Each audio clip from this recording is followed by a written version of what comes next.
Good afternoon, everybody. Thanks for inviting me here. It's been said I work in the Commission in the Directorate General dealing with enterprise industrial policy. The goal of my presentation is to provide you a broad outline of our better regulation agenda, which, by the way, as you will see in the title of my slide, is not called better regulation agenda anymore in Brussels, but smart regulation. Nowadays, everything is smart, and including regulation. It's part of rebranding, to be very frank, of the existing agenda, which has been going on for 10 years, more than 10 years now. Started probably with the white paper on new governance back in 2001. And somehow it's a continuation of the better regulation agenda, and it also puts emphasis on a number of elements which I will try to illustrate during the presentation. Second preliminary remark is that I'm looking at the smart regulation agenda of the Commission from a particular viewpoint, which is the viewpoint of the EU industrial policy. Indeed, I'm working directly on that field, on that area of EU industrial policy within DG Enterprise and Industry. The two areas do not juxtapose perfectly one on the other, of course. The smart regulation agenda is wider. It is not only aimed at competitiveness, actually, although the panel is called Regulation and Competitiveness, but we have to acknowledge that regulation is there for a number of purposes. There are policy objectives which go beyond competitiveness, of course, social objectives, environmental objectives, consumer protection objectives, etc. It's also, at the end of the day, I would say a democratic agenda, the smart regulation agenda. It's an issue how the EU institutions are legitimate, how they interact with citizens, and how they make themselves understood from populations in the member states. But this is the wider scope, but my presentation will look from the rather narrow viewpoint of competitiveness, and specifically of within the competitiveness policy of the EU industrial policy. So first off, I'd like just to remind or inform, for those of you who don't follow our Brussels activities day by day, which is not a crime, I have to say, certainly other things to care about. What are the current priorities of EU industrial policy at the present time during this Commission, the mandate of the current European Commission? We have five broad priority areas where we intervene in. Horizontal areas, which so cross sectors, and they are somehow related, I would say, to the smart regulation agenda, specifically the first priority area, which is improving the business environment, notably for small and medium-sized enterprises, SMEs. Clearly, previous panel we discussed competition policy, and so at some point one of the speakers mentioned industrial policy, and my understanding was not industrial policy in a very from a friendly point of view, let's say, because the competition policy guys and colleagues, of course, usually look at industrial policy as a risk and as a threat to their domain, and in the past we have to be frank. In the past, this has been the case in some instances that national champion policies or others from member states have been conflicting. Probably is also the case today in some cases. Transport probably is an area where we have such cases still today. But the industrial policy of today is not a policy of picking winners anymore. It has not been for many years, I have to say, EU level, although still there are debates which lead us to this past. It's a policy which aims at providing to all companies, regardless of the sectors, the right framework conditions to grow, to invest, and to innovate and to create jobs. So improving the business environment is important for all companies, especially for the smaller ones. And one key element, of course, in improving the business environment is improving the regulatory environment. So there's a direct link, let's say, with the better smart regulation agenda, and I will provide examples later on. The other areas are less directly linked, but still we can see some interaction. Strengthening the single market, which is particularly important, I would say, today post the recession. Single market means regulation, first and foremost. That's the main reason why the Commission has existed and has produced regulation for decades now.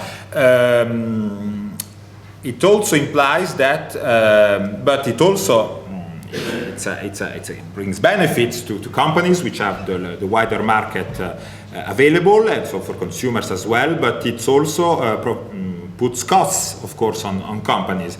How many times you have heard probably small companies or business organizations complaining about how EU regulations are burdening them and imply a lot of red tape, of paperwork, etc. So the Commission currently wants to continue, of course, and I would say even strengthen the single market, but now will also take into account the need to reduce the administrative burden on companies. Boosting industrial innovation, that means mostly financing R&D. So we spoke about state aid before. One area where the state aid is allowed is to support research and development. The link with the smart regulation agenda, I would say it's a bit of how we can be proactive in defining, for instance, regulatory standards and sectoral technical regulations that will improve the likeliness of innovation from companies. Capitalizing on globalization, so this is quite interesting because once upon a time the trade policy had its own agenda which was very separate from the rest of the Commission's policies. It's the external world. In many cases, the objective was a development policy objective. Nowadays, things have changed with, of course, the emergence of the BRICS and other competitors in the world, and also the knowledge, the awareness from all actors that growth is nowadays very much export-led and led to international trade. So what's the link there between globalization and smart regulation? I would say that for the first time, it's very innovative, I would say. Even free trade agreements, so the agreements negotiated by the EU with third countries around the world, can be Korea, and other countries, are submitted to impact assessment. So even those external actions are now part of the, let's say, the broad analysis that we do under the smart regulation area. Final of the 5 areas is there of industrial modernization, specifically sustainability. I will not go too much into details there because I think we'll have a presentation later on these aspects specifically. So those are the 5 horizontal cross-sector domains. We intervene. Of course, I will be happy if you want to reply to questions on each domain. How we implement that? We implement that horizontally, as I said, also sectorally. That means that we have in place at EU level a wide range of regulations for the various goods sectors, as I said before, to ensure that there is a single market in place, chemicals policy, automotive policy, machinery policy, textile, you name them. All of these sectors are regulated. All of these regulations regularly come under revision, and the issue now is when those regulations come into revision, can we ensure that the new regulations in place, the updated regulations, are simpler and less burdensome for companies. Finally, what we do at the Commission level is we monitor what member states are doing, their performances and policies in the area of competitiveness. This is one of the elements of the broader EU economic governance that is now in place, and is the main topic of this conference, of today's conference. And one specific area that we're looking into, and where we provide recommendations to member states, is the area of their business environments. So here again, including regulatory frameworks. So that was to provide you a broad overview of what I'm doing day by day, because I'm working in that area of the Commission. And now I move to the main part of the presentation, which is providing you indications and information on the smart regulation agenda. But it was important to show you this to understand what's the viewpoint, my particular viewpoint on the issue. So smart regulation, first and foremost, is about the whole policy cycle. So you can see here the policy cycle. We can take it at every point we want. For instance, we can take it to the level of policy preparation there. It follows then with the policy, the adoption of the policy, the transposition, implementation by member states of the policy, then the policy is in place, the monitoring and evaluation of the policy. And then, when the revision, the time has come to revise the legislation, the policy, consultations and impact assessments on how to go forward. So it's a never-ending story, let's say, the smart regulation. It always goes on in the cycle. And then we can see as well, this slide is not very clear. Unfortunately, it was clearer on my printed, but basically you have you see here the institutions which are involved.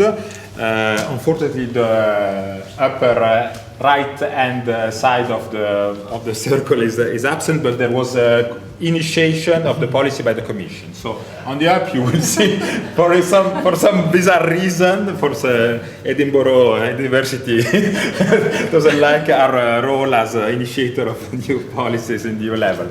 The Commission, of course, is in charge, and the treaty gives the competence to initiate new policies. The adoption is then a matter for the European Parliament and the Council. Implementation is mostly a matter for member states. And then when the revision comes, it's yet up to once again the Commission who takes the lead.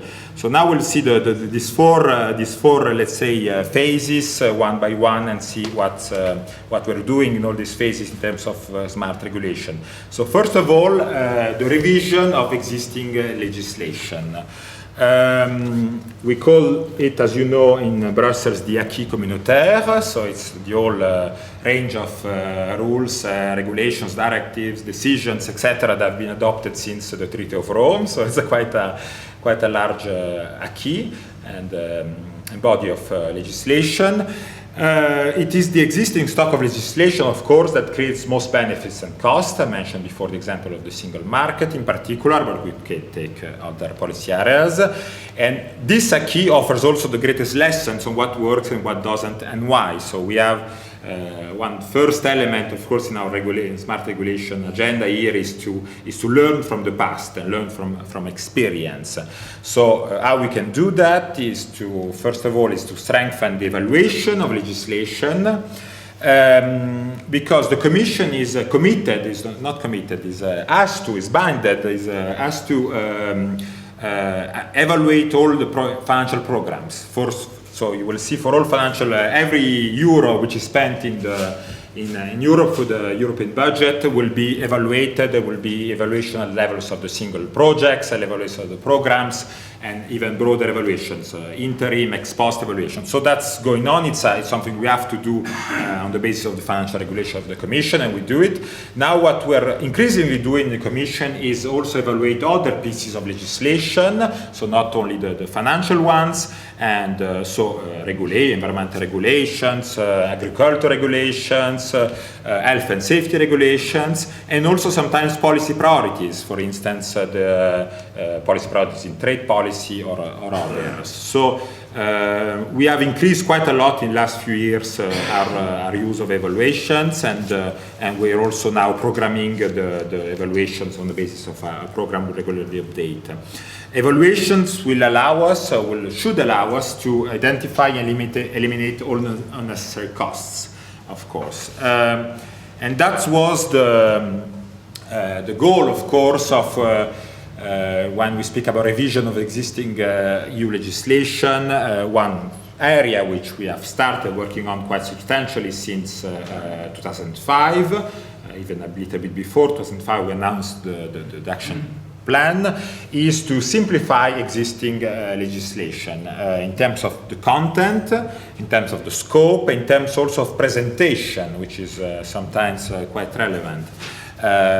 Content, I mean, sometimes we have simply speaking, we have methods and methodologies and methods to achieve some specific policy objectives that could be improved, and we could find most cost-effective ones. Scope, sometimes we have put the same type of burdens and of obligations to a number of actors, regardless of the importance of their involvement in a policy implementation. There I would mention in particular structural funds, regional policy, which maybe some of you have know and have even profited from in Scotland or elsewhere, and there of course we had very heavy, let's say, regulation at EU level, which imposed, regardless of the amount of the European financing, the same kind of controls and procedures. That, I have to say, has changed quite a lot, because now there is a proportionate test, and the level of say involvement and the closeness, the level of the regulations and how intrusive they are, will be adapted also on the basis of the level of the financial involvement and commitment from the European budget. Presentation is also quite important, because of course we might have cases where we have a directive back of the 1970s which have been revised a number of times, and at the end of the day you're a little bit lost in what is exactly the regulation in place at a certain period of time. So a lot of work has been done in terms of codification of existing rules, and in terms of creating single bodies of law that integrate previous amendments to directives and regulations. There I would say, okay, there was around 200 proposals have been put forward by the Commission to the Parliament and the Council in 2005. Most of them has been adopted. We will see later on that there are still a few of them who need to be adopted, but this has advanced quite well. Administrative burden reduction then. I mentioned before red tape, which is a constant element of criticism from stakeholders all around Europe. You impose too much red tape on us. In 2007, the Commission has committed itself to reduce administrative burden by 25% by this year, by 2012. Actually, what we have done is to put forward a standard method of evaluation, of assessing the cost, the monetary cost of complying with various pieces of legislation, in terms of how many hours are necessary by a worker in a specific company to comply and to fill the forms and whatever. And so there we achieved, let's say, we had an amount which was, if I remember well, 130 billion euros of total administrative burden linked to priority areas, and we committed ourselves to reduce that amount by 25%. So that worked quite well from our point of view, since our proposals actually we achieved this target in terms of proposal from Commission. Even we went beyond that to 43% of the reduction. Main areas where we intervened were the two main areas where we assessed there were costs for companies, burdens for companies. Was one, the area of company law, all the accounting rules and the commitments that the obligations that companies, particularly smaller companies, are submitted to, and there we have proposed, and the Council has adopted, the Council Parliament has adopted the proposal to exempt a number of the smaller companies from some accounting obligations. And the other area was the area of taxation, and in particular of VAT, which, as you know, is based on EU directives. And there as well, we obtained some significant reduction of the burden. We are now in 2012. There are still a couple of these proposals to be adopted, but the idea now from the Commission is to ensure that this issue, administrative burden reduction, will be now part of all the processes, internal processes, by defining policy. Fitness checks are, let's say, a new element in our thinking there at the Commission in terms of smart regulation. So we evaluated the pieces of legislation, we try to simplify them, we try to reduce the administrative burden linked to them, and now we try to have a more comprehensive analysis by policy areas. So fitness checks want to assess the cumulative impact of regulation in specific areas, because we have been told and we know that a company has often to comply to unrelated pieces of legislation, but for exactly the same, on exactly that will impinge on exactly the same cost. This is the case, for instance, in environmental regulation. So we have a number of pieces of legislation in water that deal with the quality of water that were in the chemicals field and other fields of regulation that cumulatively impose quite a significant cost on companies. There's the information and consultation with workers. There we are in the social policy area, and that's another area where we are doing and undertaking one of these so-called fitness checks. I'm already late, so I will speed up. So that was for the existing body of law. What about new regulations and new proposal from the commissions? There, our tool is impact assessment. Has been in place since 2002 now, so it's already quite well functioning in the commission. There, I will just point out that, of course, the impact assessments are documents that have to accompany every major policy proposal from the commission. I've said before that also now free trade agreements, proposal for mandates are also submitted to this assessment. They go beyond competitiveness impact. We are here about we speak here about economic, social, environmental impacts. But one specific element which we were able to add to this assessment is the specific impact on competitiveness for industrial competitiveness, and so that's now a part of the procedure. Stakeholders. That's a slide. I will not go into the details. That explains how we proceed internally in terms of how our impact assessments are dealt with internally. Just to let you know that there exists within the Commission a board of high-level senior officials of the Commission which check the quality of the impact assessments, and in some cases even a third of the cases asks the DG which has produced the impact assessment to redo it, to re-prepare it, to correct it when it's not sufficient, not well done. This is another slide which goes a little bit into the details of how impact assessments are structured, but I will continue. This just shows you that we are increasingly aware in the Commission of the importance of having a good and well-functioning consultation from external stakeholders.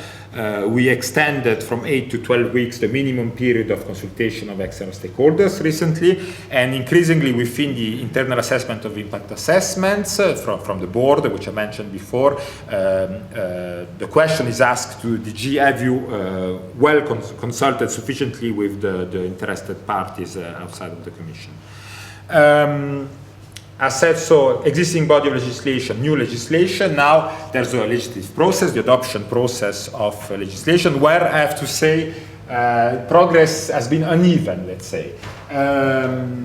Smart regulation, the Commission is committed to a number of objectives, but we have an agreement since 2003 in place with the European Parliament and the Council to make sure that them as well, these institutions as well, take into account the need to have good quality legislation in place. First part of this slide is to ensure that the co-legislators adopt as soon as possible the simplification and administrative burden reduction proposals we make.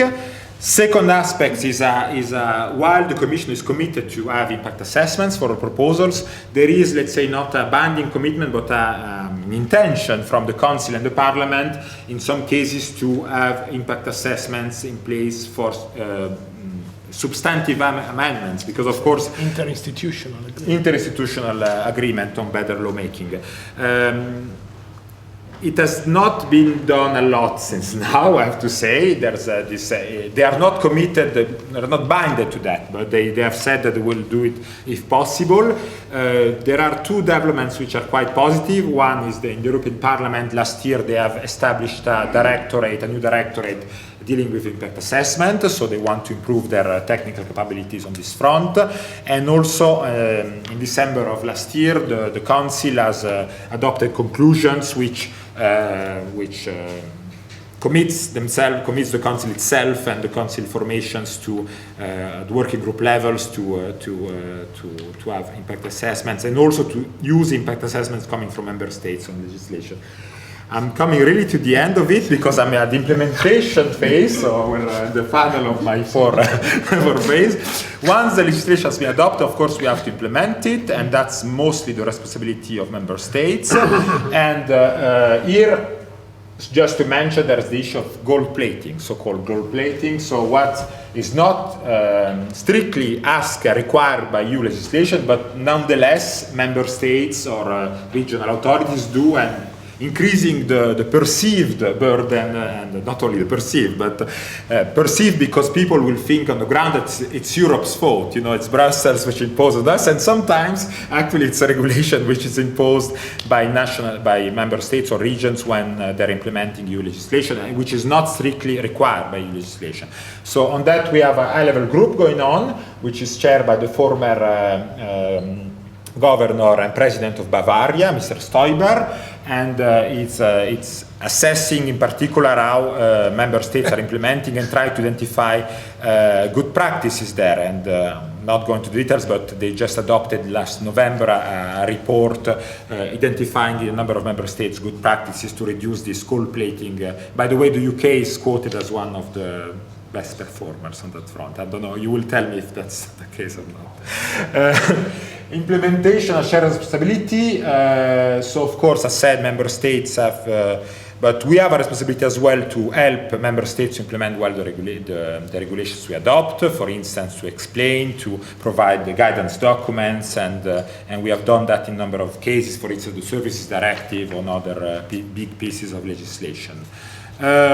Strengthening enforcement. So I'm really at the end now. Strengthening enforcement means that we have to be more responsive to the requests from cities and businesses, because the worst thing, and I will maybe conclude on that, worst thing that can happen for European integration is when you come to here or wherever in Europe and people say it's all very nice what you're doing, but in my life now I have a problem to export my good to my neighboring country, or I cannot have my diploma recognized. So that's the practical stuff that makes Europe feel ineffective at the end of the day.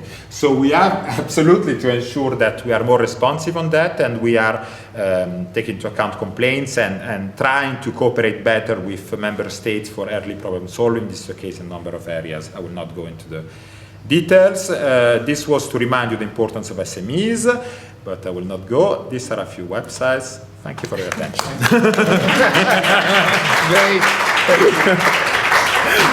Sorry if it was a bit longer than...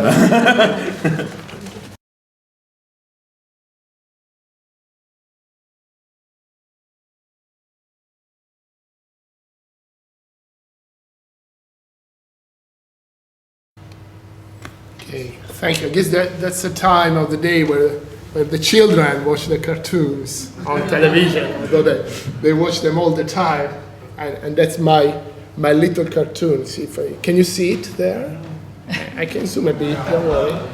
Okay, I drew that. You can see I'm better at political science than as an artist, that's for sure. And this is the economic crisis, which says, hello, I'm a fast-burning crisis.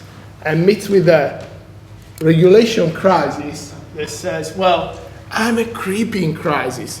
I'm saying that because actually 10 years after the Monnet report and the white paper on governance, there has been a kind of, the last 2-3 years, of a bit of an introspective, introverted stage of people wondering 10 years after, what have we gained with the impact assessment programs? What have we gained with the administrative reduction burdens? What have we gained with the oversight bodies created for regulation? So obviously there's been, you called it policy learning, But it's also time for appraisals. And actually, the word of smart or better regulation met with the word of the financial crisis that then became economic crisis, where most people were saying, hey guys, this is really a regulatory crisis, right? If you think about how it exploded in the UK with Northern Rock, and then people saying it's not the government, the Financial Service Authority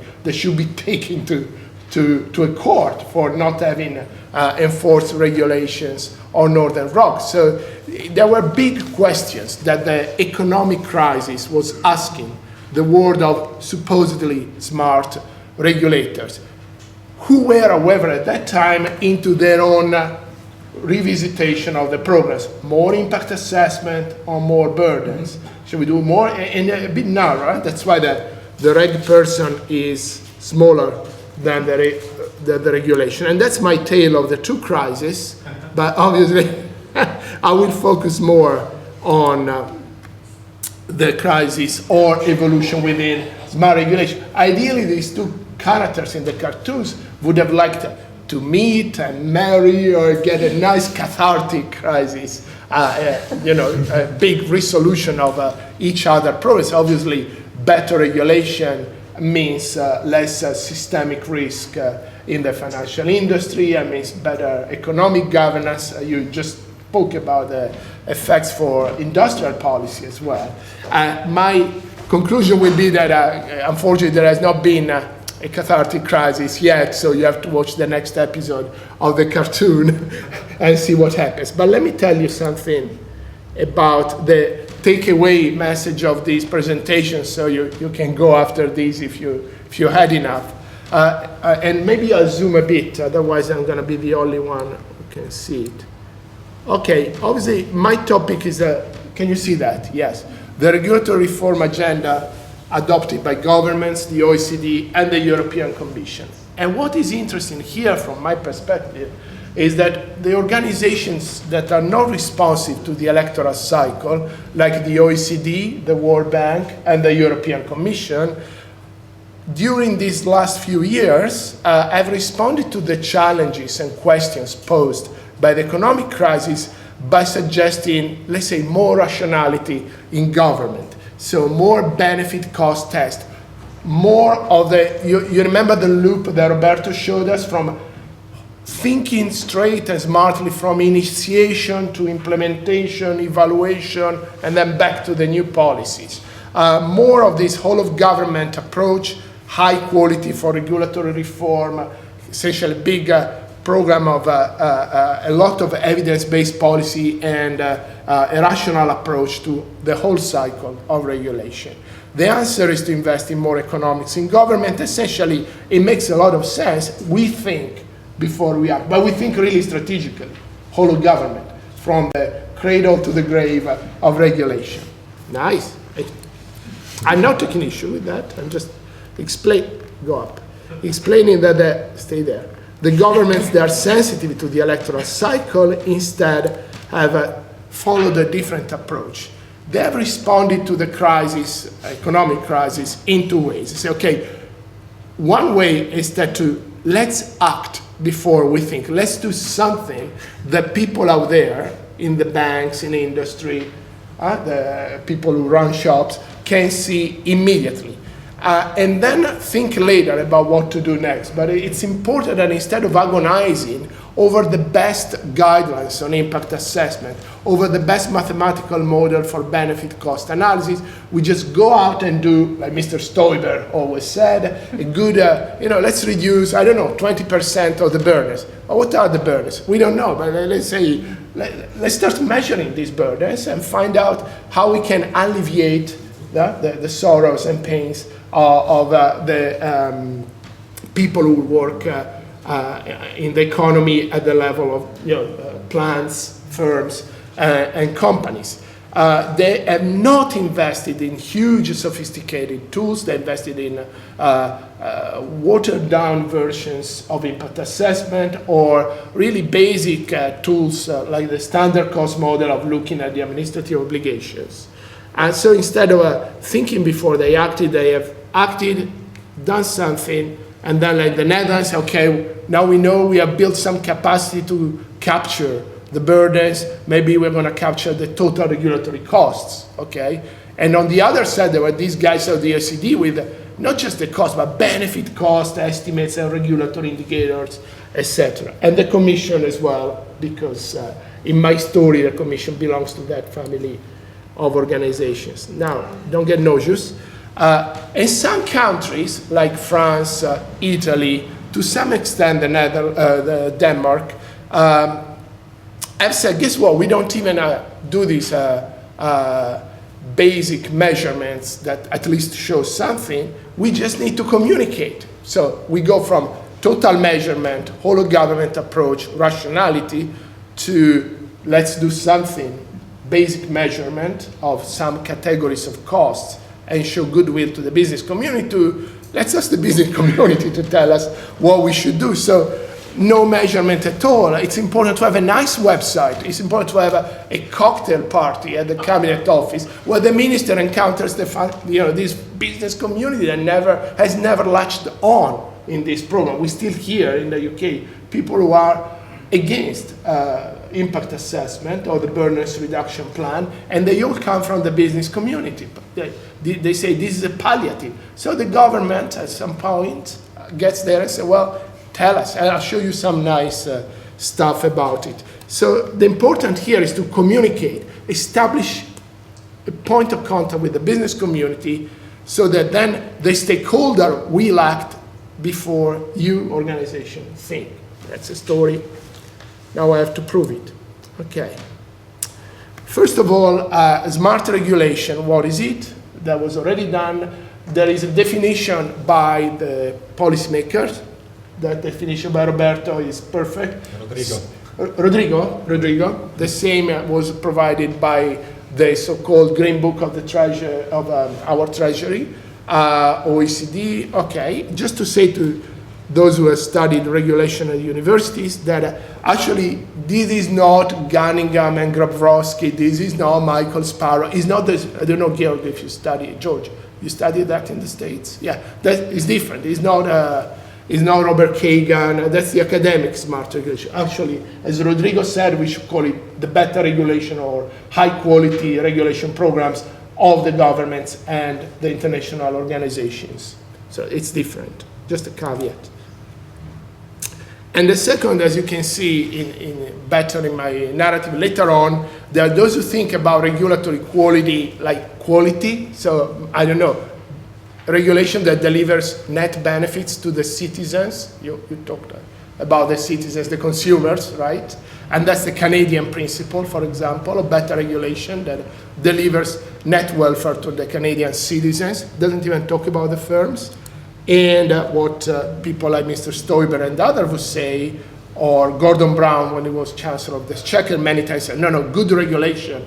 Good quality is less regulation.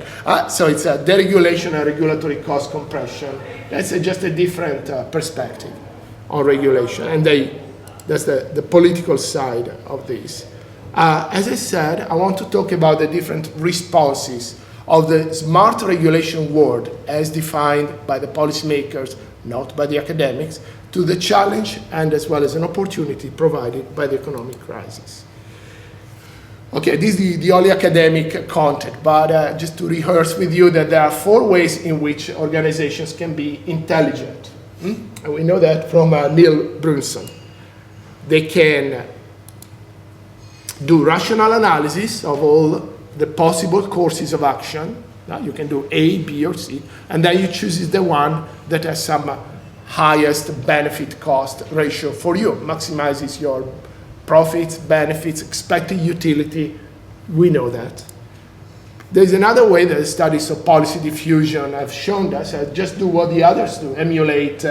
If the Dutch are smart, well, we are Danish, we can imitate the Dutch for once. And we've seen a lot, exactly through the Stoiber group promoting, benchmarking the latest report on we can get a better Europe. It's all, look at the region Lombardy, maybe you can imitate it in Catalonia, blah, blah, blah, blah, blah. Diffusion.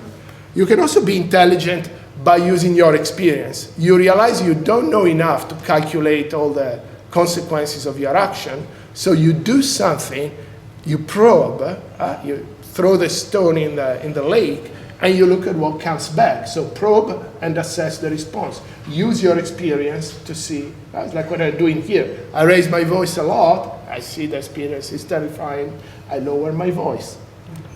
Finally, most organizations just follow the rules. They just keep on doing what they've done before as a tentative. I know it's not, but it's still intelligent not to deviate from the rules if you are accountable to your government and you are kind of a Bavarian bureaucracy. Okay, so look at those all together, and I was going to put the OECD and the European Commission high up there, and the other governments in the other parts of my frame.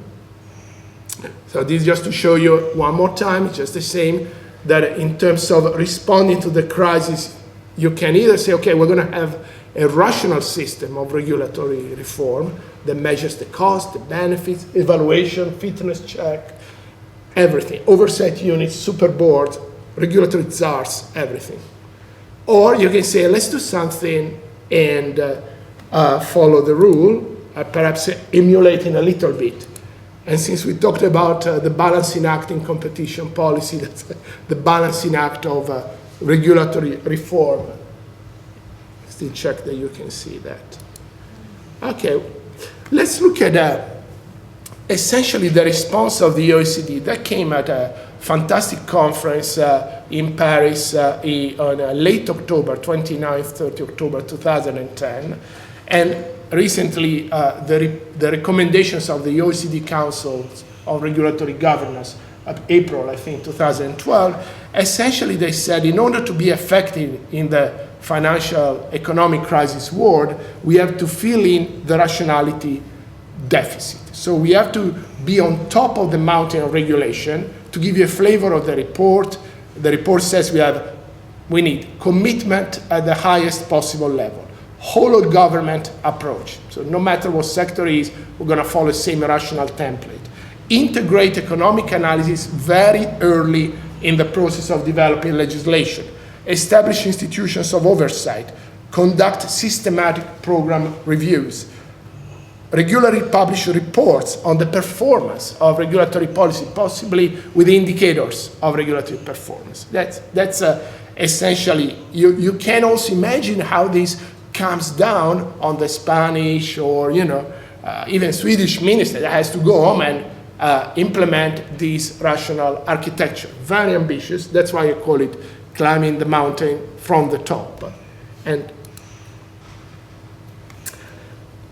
the European governments, with some exceptions, I think the UK is a very particular case, for example, I've said yes. Obviously, they cannot say no to the recommendations of the Council of the OECD, but I think there's a big difference with the European Commission. They have taken some of the most capacity-demanding commitments, like impact assessment, more lightly than the European Commission. Indeed, the Dutch impact assessments are underdeveloped when you compare it with the EU impact assessments. The same applies to the Italian impact assessments, etc., etc. And they've looked essentially at what they can do as easy experiments in regulatory reform. Forget about benefit cost analysis, forget even about the cost. Within the cost dimension, let's look at administrative obligations. Yes, that's something people understand. You can call it red tape, you get a few newspapers writing about you. And it can be done also by countries that don't have a big staff of economists in government and therefore can start doing basic measurement. And more recently, that's something I just back from a trip in Denmark where I found they are hiring anthropologists and etnographers to just go out, meet the stakeholders, and map with them the regulatory process. I mean, what is an administrative obligation? The public administrator says, I don't know anymore, but maybe my anthropologist with someone real in the field, someone from the real economy can map the process and refract the administrative process back to us so that we can intervene. It makes sense, but obviously there is no guarantee of how do you generalize, how you create samples. It's ethnographic research. And we've seen in France, Italy, UK, Denmark as well. Denmark is, wow, we have a new website, guys. These big communication plans that it boils down to having the website that wakes up the attention of the business community. So this third stage is, I'm very sorry for the commissioner, which is on a different agenda, is we don't need to measure. The stakeholders will tell us what we have to do, provided that we establish the initial contact with them and we start talking to them. It's an exaggeration, I know. But someone may also say it's dialogic regulation. Maybe it's good, it's dialogic, it's cool, right? I mean, I have a no normative position here. Now, look at this, the Red Tape Challenge website of the UK. Super cool. Now, it's not live now, but there is a Twitter account that keeps on bam, bam, bam. There's probably someone, I don't know if it's paid but directly by the website, but someone in the real world, hopefully, that keeps on sending messages through Twitter, and you know what's wrong with regulation because the stakeholders tell you. You don't need to study, measure, do the impact assessment. Just get out in the field and get, this is not live, so we don't see it, or you can listen to this one. One of the key aims of this coalition is to massively reduce the number of rules, laws and regulations that frankly treat all of you like idiots. You know what I mean. The rules that say if you want to drive your neighbour's child to football practice, you need to go through a criminal records check. The regulations that force some small businesses and charities to hire a full-time health and safety manager. They don't just drive you mad, they're often obstacles to everything we need as a country. We need businesses to grow and take people on, but these regulations cost those businesses time and money. We need people to play a bigger part in society, but these rules can put them off. We need charities and social enterprises to deliver public services, but these rules and regulations can stop them.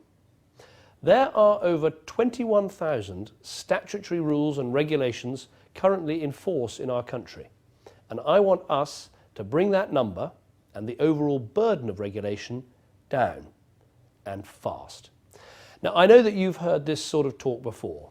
All governments talk about deregulation and then nothing happens. So why do I think we can succeed where so many other governments have failed? Because of the way we're going to go about it. In the past, when governments tried to scrap regulations, the assumption was that regulations should stay unless someone had a good reason to get rid of them. Well, we're going to turn the tables on that. We're changing the default setting, if you like. From now on, the presumption will be that regulations will go unless someone has a good reason for them to stay. But even this on its own is not enough. We need to apply real pressure on ministers to scrap these regulations, and this is where you come in. From April the 7th, we're going to publish every single regulation for you to see. We're not going to publish them all in one go. We're going to publish them by different areas of public life every 2 weeks, so everyone who works in that area can focus on the regulations that affect them. So we want to hear from you. Tell us if you think a regulation is just pointless or out of date. Tell us if you think a regulation has a good aim, but one that could be achieved without regulation. Tell us which regulations are badly designed or badly implemented, how they could be made simpler and less of a burden. We need you to get involved.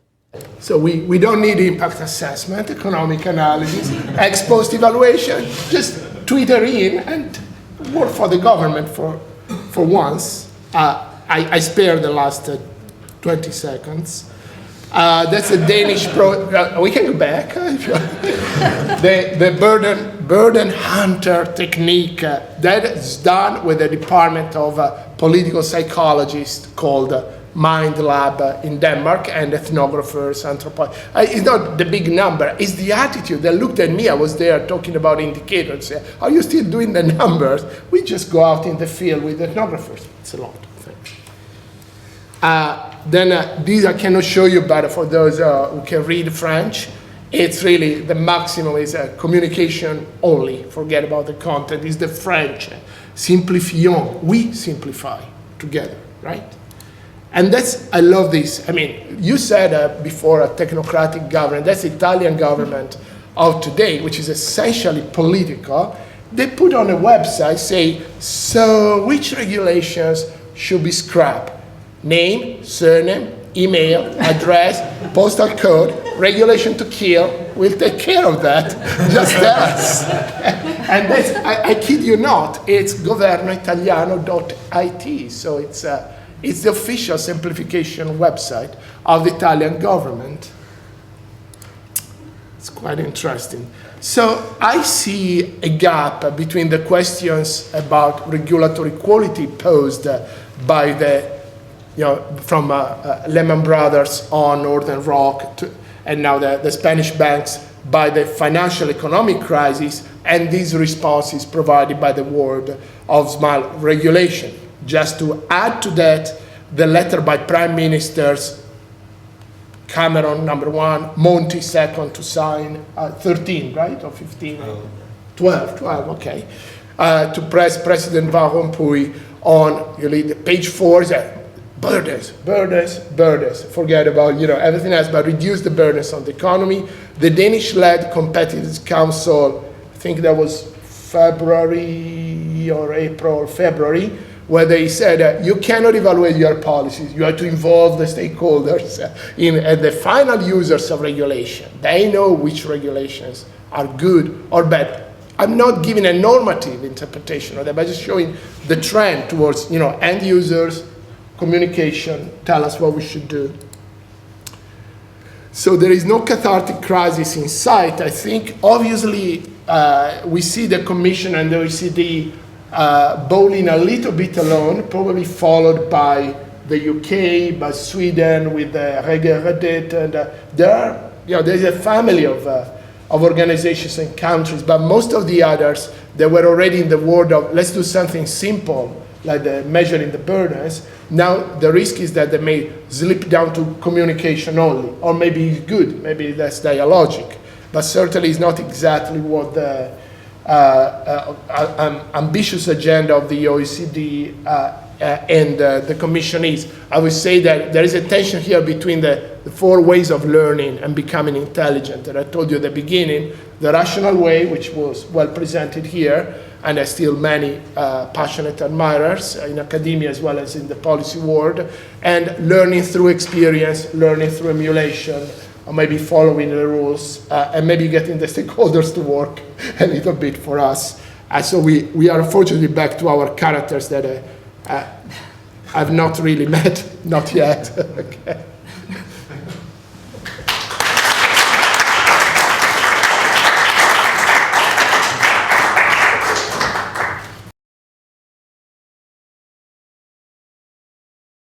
My name is Amy Verdun from the University of Victoria. I enjoyed this panel very much. And I was wondering if I can ask Claudio Radaelli and Annette Bongard to speak to each other. Because it seems to me that from Claudio we learned that the day-to-day regulators, governments, are in a popularity contest to some extent, trying to show off their small government and we will do something to help you out even if we don't exactly know what it is, and maybe low regulation is one way.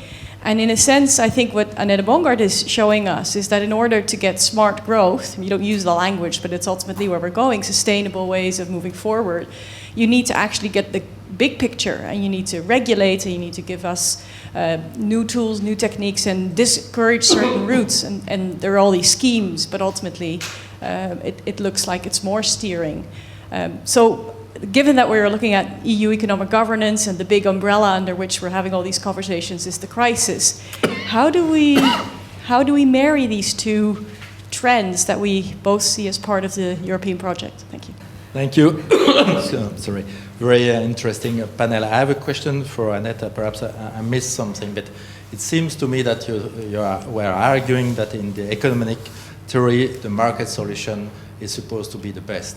And then you show us the failure of the market with the ETS, which is clearly the failure of the market solution for me.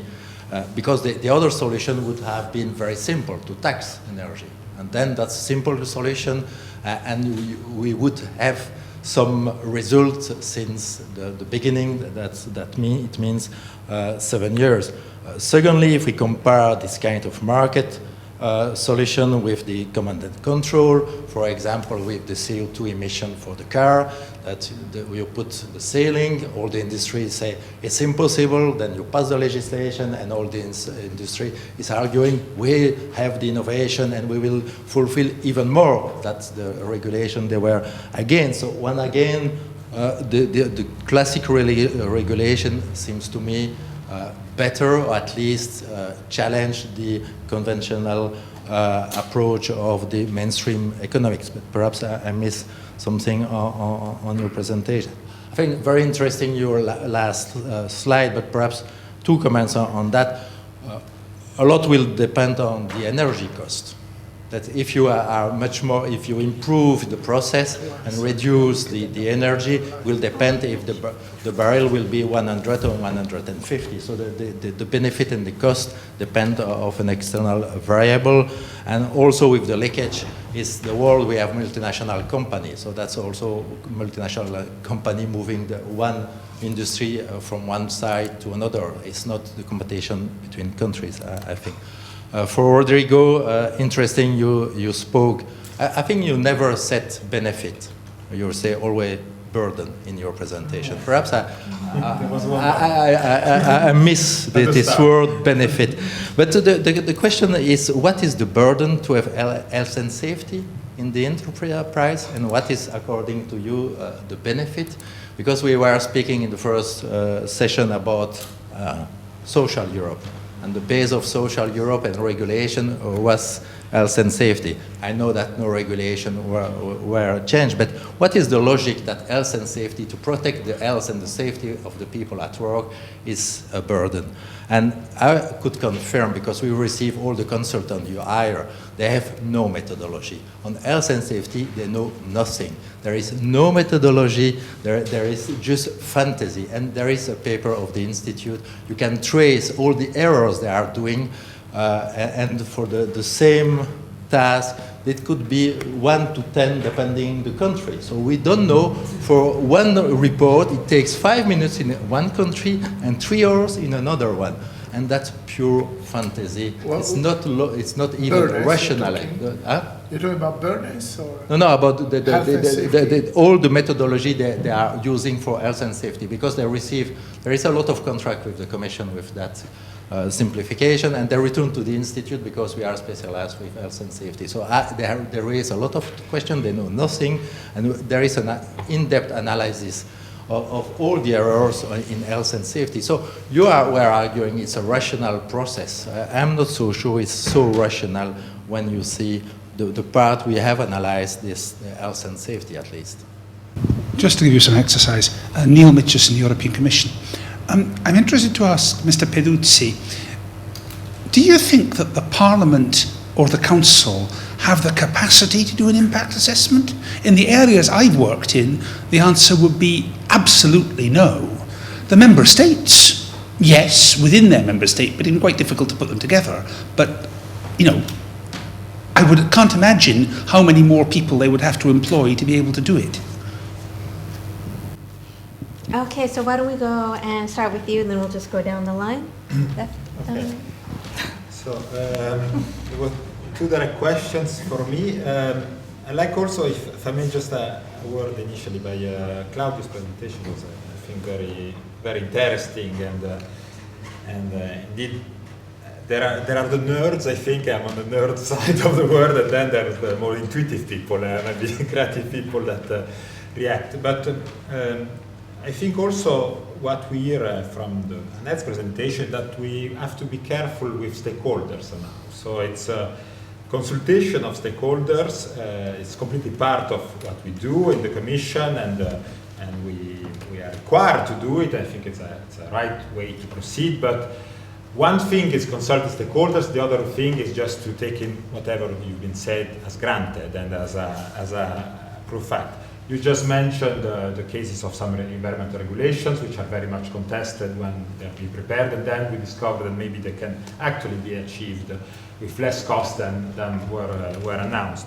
So we have to be a little bit nerdy and rational, I think, as well, and I think it's really the role of the Commission. That's why we cannot just open the doors, we have to consult, but at the end of the day, it's the role of the Commission to take the various interests into account and to try as much as we can, because it's we're not perfect, of course, to have some balanced policy in place.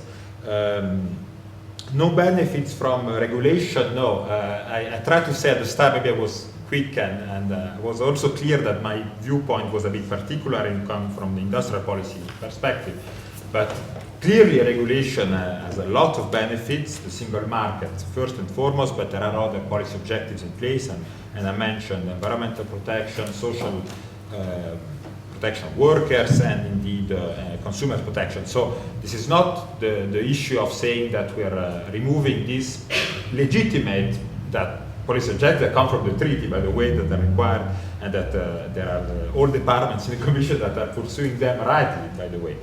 What we're saying is that we can perfectly well try to achieve the legitimate objective of ensuring health and safety at work, with maybe sometimes reducing the number of forms that have to be filled by company. It's in this kind of area, which I think maybe you know the area better than me, so I will leave you, and I think other than me are experts in the area, but my impression is that sometimes we're simply requesting a little bit too much from companies and they are feeling, maybe rightly so, that it's just punitive behavior, that they are not, while they're filling the forms, maybe they're not doing the investments to protect health and safety, indeed. And so maybe we have to change a little bit the approach there, and so that's the attempt of the reduction of administrative burden, which should not in any way compromise the ensuring the respect of the policy objective, health and safety in this case, and others as well. Capacity of European Parliament and Council to do. I agree. In 2003, they committed themselves to try to do such impact assessments on the substantial amendments that would propose to legislation. Since then, very little has been done, and in particular, this is related to the fact that they don't have the internal capabilities to do that. I mentioned in my presentation that the European Parliament is now trying to move in that direction with a directorate within their Secretariat General that will try to do impact assessment on specific amendments. The Council as such has not as yet this capability inside. They can rely, as you mentioned rightly, on what member states are doing. So it's a process. From the Commission side, we just, I think we are right to argue to the Council and the Parliament that if you undermine through the legislative process all the attempts we have done to have the simpler, most effective, less burdensome regulation, then of course the businesses, the consumers, and everybody in Europe will not feel the attempt we're making. So it's difficult, but I think the Parliament first and possibly the Council are moving, and they will take time. Thank you. Starting with Amy, I think you're right, but maybe I think there is one point which is important. If this is really about the instruments, how to regulate. And the market instruments typically are preferable exactly because they economize on administrative resources. And so they're easy to implement. And I think that this recognition exists, but it's very difficult to implement economic instruments in practice, because you said that taxation, for instance, would be preferable, but there is the requirement for unanimity voting. And as you did not get this unanimity, the Commission has made the proposal for a CO2 tax back in 1990, and ever since we didn't manage to implement it. Now, if we manage to implement the EU ETS, I would call it almost a miracle, because the story that they told me is the following: that they arrived in Rio in 1992, that it was clear that the community wanted to advance, and then they were asked, but what should be the instrument to implement the commitments? And the community couldn't agree on any. So the agreement was on the basis of the proposal of the United States, which was emissions trading. And then it happened that the European community advanced, the United States never signed, and that we are now the champions of their system in terms of regulation. So it happened like this. Another remark, I would not want to give the idea that I think that the system failed. I think that the logic is fantastic. The logic is to use the market mechanism that is responsible for pollution to resolve the question, making the polluter pay. It's completely logical. And even if you have a system where you say that the emission quotas are given for free, as they are, it still works because the firms, they compare the price of this quota, if they do not use it in the market, with the internal abatement costs. And if they manage to abate at a lower cost, they will do so and sell the quota and make a profit. Now, there is another mechanism. Like this, you will have the most efficient firms abating, which is in the interest of the society, and the other firms who are less efficient, they have to buy quotas. And the market mechanism will take care of them, because either they manage to become efficient in a reasonable time, or they are out of the market. So the system works fairly well. And even as it is now, it covers 50% or so of CO2 emissions. The ceilings, the emission caps are well controlled, as a matter of fact. What has worked less well is the control of emissions that are controlled by the member states under some other forms of coordination. So this even has worked relatively well. In terms of taxes, taxes are obviously, if you manage to implement them, the difficulty is always that there might be competitive distortions if countries go it alone. But I always think about the German experience of the eco-tax on gasoline, which augmented always on the 1st of January during some years. And obviously gasoline should be possibly a lot more expensive than it is, but try to do that politically. So there will be an outcry. There is it's a good with little price elasticity, and politically it's very, very complicated. Now, energy. In the case of energy is a shared competence now.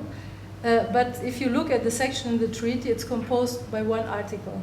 And in that article, you just have the objectives of energy. And the objectives are supply security, competitive prices, and sustainability.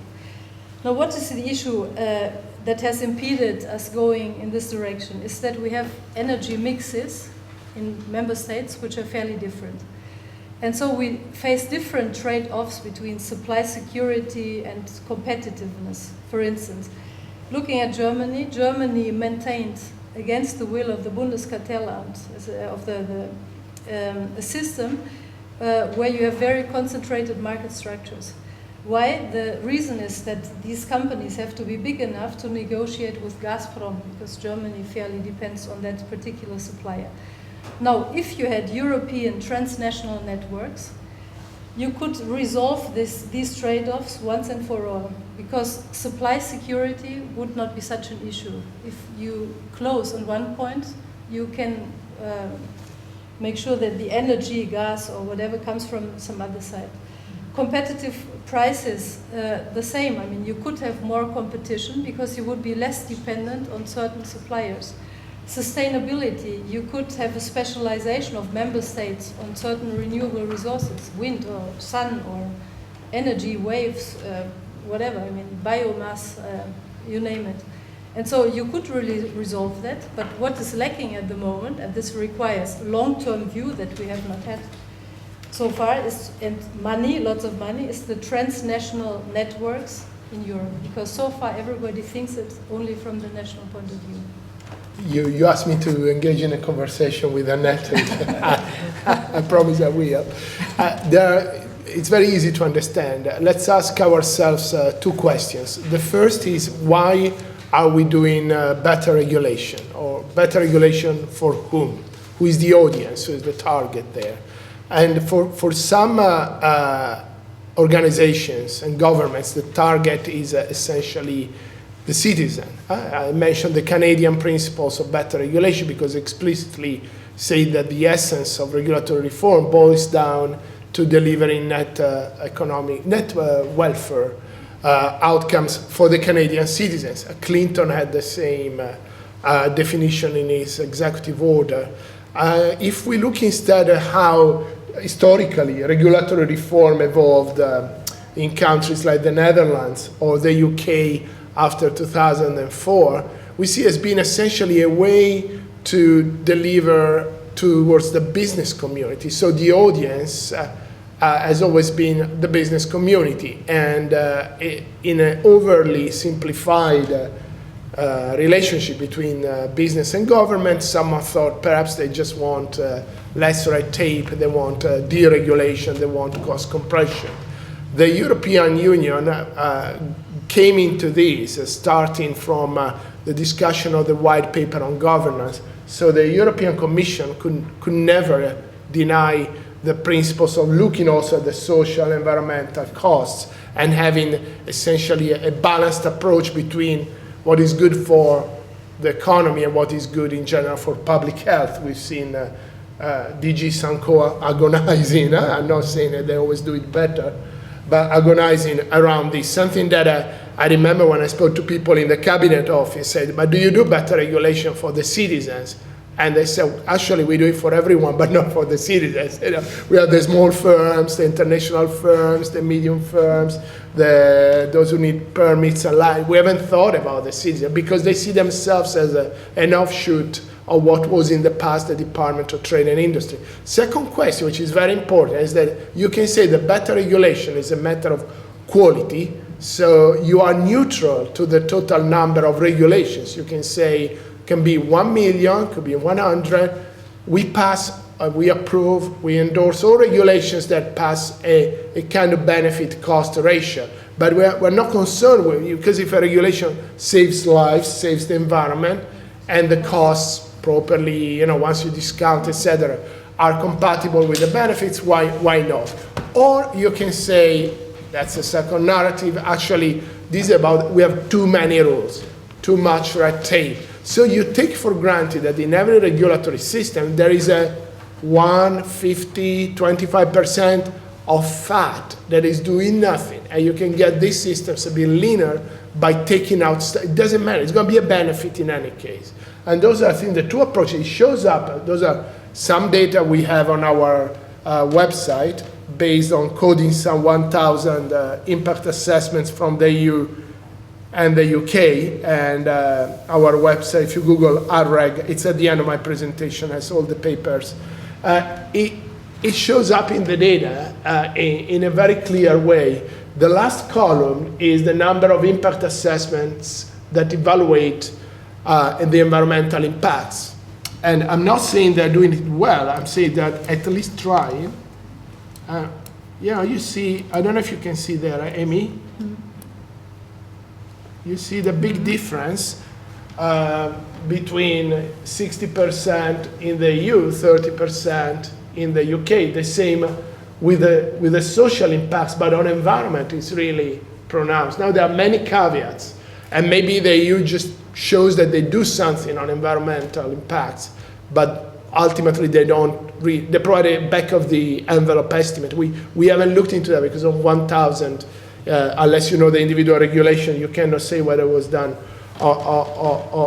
well or not. But these things, principles, where you're coming from, whether you have something like the white paper on governance behind you, or less is more by Gordon Brown in the UK, in the end, after many years, they also show up in the data that may be wrong, but not at the level of 60 versus 30%. It's a big difference, I think. And it shows that the European Commission, with all the limitations, is still more interested in looking at the environmental side of the equation than the UK. Do you want to say anything?